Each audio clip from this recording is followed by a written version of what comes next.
to my YouTube channel where I document my broadcast journey, and it's been such a journey, and I'm really glad that I'm able to tell that story. Really, I should put this story in a book actually. Yes. My broadcast journey has been one interesting one, and I'm glad for technology that even if you decide not to write a book, you can do a vlog, which is what I'm doing, and like I said, maybe I'll put it in a book too, because I think I haven't exhausted half of the very interesting things that have happened to me being a broadcaster. So thank you very much for watching.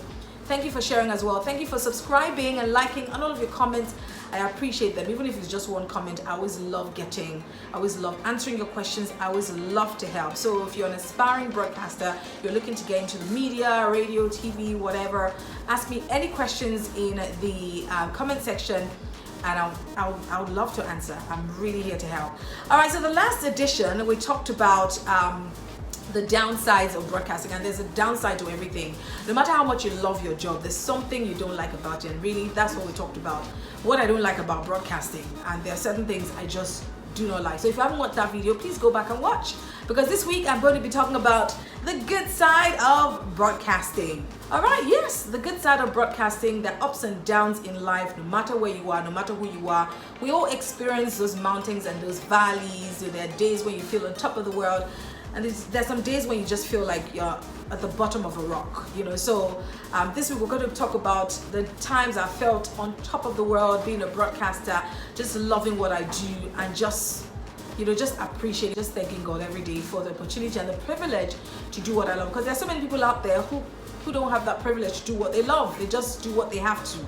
And so if you have the privilege to do what you love and get paid for it, that's such a great blessing. So I'm really blessed. So this week we're going to talk about the good things about broadcasting, the things I personally love about broadcasting, and there's quite a few. Number one is, like I said, I'm doing what I love. If you're in broadcasting because you love it, it's such a privilege and it's such a blessing. There are so many people that are in broadcasting because it's just easy for them, or because it's just convenient. I'm in broadcasting because I love speaking, I love talking, I love sharing information, I love impacting people with my words, and I'm really grateful to be able to do that. So if you love what you do, you will blossom, you will be celebrated as well. There are people who are, like I said, who are doing their job, they don't necessarily like it, and the thing is, when you love your job, it shines through. When you love your job, it shows. When you love your job, it's just easier. You wake up in the morning, there's a bounce in your step, and you just want to get to work. Mondays are not, days that you dread. You're not always thank God it's Friday, and Monday is like, oh, I hope off to work I go. So thankfully, I love what I do, and that's one of the good things for me. The fact that I love it. I'm not just doing it because I'm articulate or I'm eloquent. There are people who are articulate and eloquent, but doesn't mean you have to be a broadcaster, and that's important to note.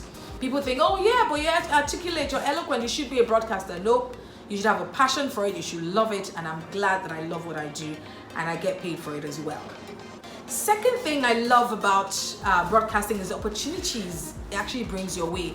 Last time, one of the things we talked about when it comes to the downside of broadcasting is the fact that it doesn't pay very well.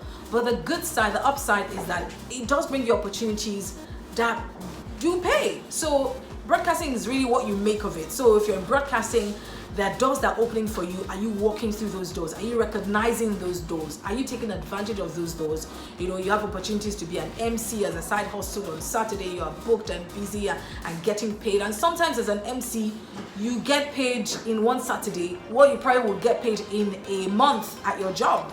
I know MCs like that. So you get paid 100K, 150K, even if it's 50K. I know broadcasters who don't earn up to 50K. So if you get opportunities, if your voice is known on air, people want you to come and anchor and moderate their events, people want you to come and MC, and that's such a fantastic opportunity. So opportunities come for you when you are in broadcasting, and a lot has come for me in broadcasting. You get opportunities to endorse products, to be an influencer, you get opportunities to be a vlogger, a podcaster. The opportunities are just endless. So like I said, it really is what you make of it. So your job may not be a good paying job, but the fact that you're there, you're showing up every day, and you're committed, people can see that, and then they also just ask for your services doing something else. So take advantage of those opportunities, and you'll be shocked to find out that you earn more off air than you actually do being on air. All right, the third one is being recognized. Oh my days, this is such a perk that I love about being a broadcaster. And I remember when this started happening for me, it was like very weird, because first it was just like, I mean, who knows me, who sends me? Then eventually I would, go to places and people say, oh, you're Nkekiwa, oh my days, come. And they take me to a back room and, they serve me first, they serve me differently.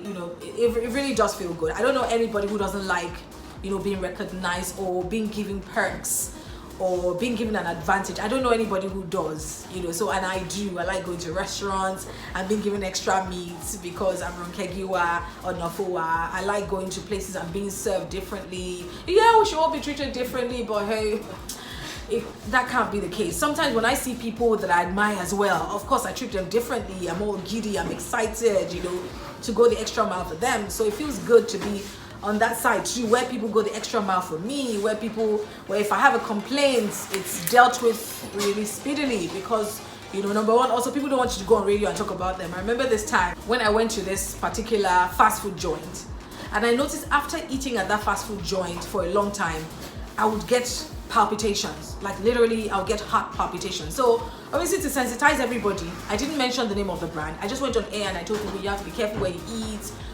because I went to this particular, fast food restaurant, and after eating from there, I realized I started getting heart palpitations, and so I stopped eating there. So there's this other particular restaurant I would go to, to eat my local food, and the owner obviously knew me. So the next time I went there, she just dragged me to the side and said, she was listening to me on radio and she heard me talking about the place where I eat, and that give me, is it their place that she wants to know because she wants to be sure that. And I said, no, it's not you. Oh my days, it definitely wasn't you. So I told her about the fast food joint I was referring to, and she said she thought it was also. She had already started thinking, hey God, this is how our market is going to spoil. And you have that privilege to make or break brands. You can go on air and talk about a brand and how rubbish their service is, and you would influence people not to go there or be wary of going there. So your experience can go on radio and people know that. So brands want to ensure that they're not in your bad books. Organizations, companies, restaurants want to ensure that their food tastes good to you, because they know you can go on air and talk about how you went to this fast food restaurant and the food was on point and it was really good. And even though you may not be able to mention that brand, you can even describe. There are days I've received bad service at a particular brand, and I have described that.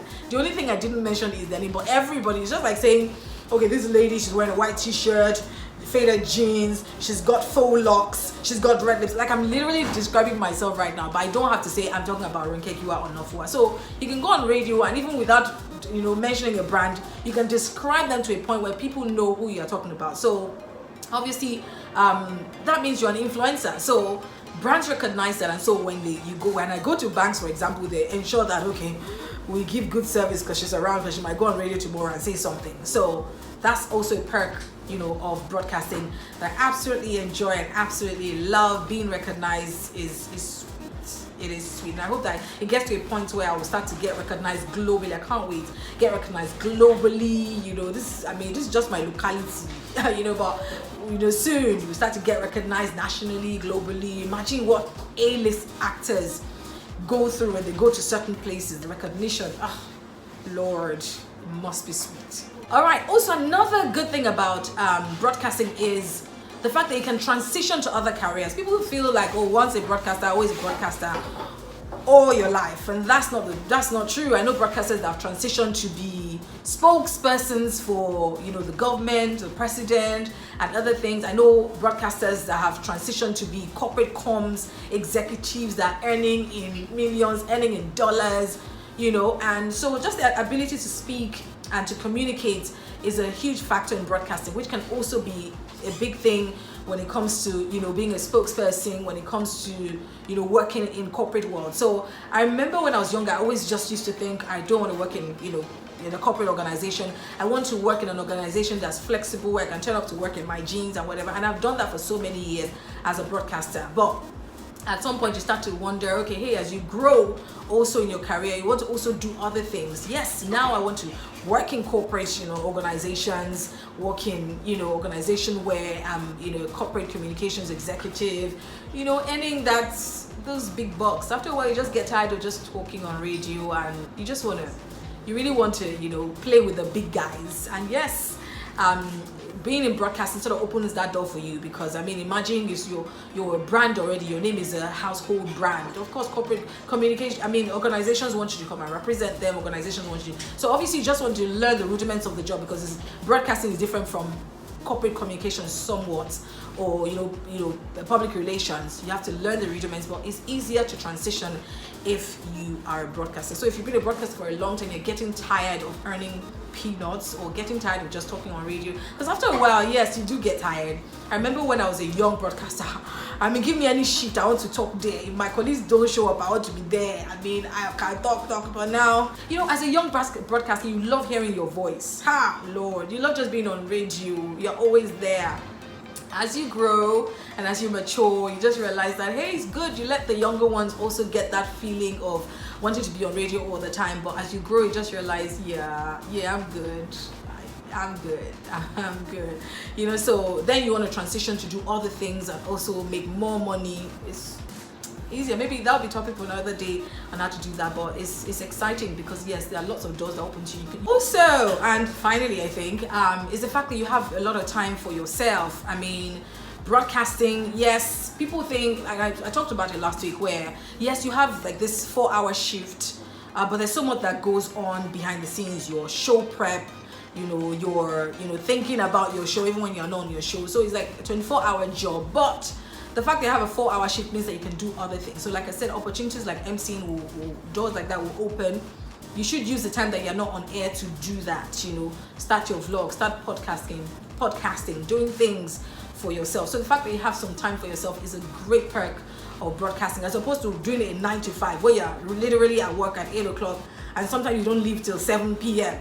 So in broadcasting is not the case, except maybe you have other duties to do outside of what you do on air, but you do have more time to yourself. And so maybe it was a good thing for me as a mom. I'm able to do pickups and school drop-offs. It really helped me also to do a lot of jobs on the side, so that time is gold, and so take advantage of it. So don't just go off air and go and watch Keeping Up with the Kardashians or go and sleep.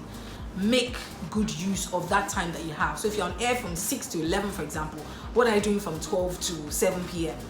It has to be something that's making you money. It has to be something that's, that's adding to you and contributing to your growth. So either you're doing courses, for example, I was a broadcaster, I did my master's.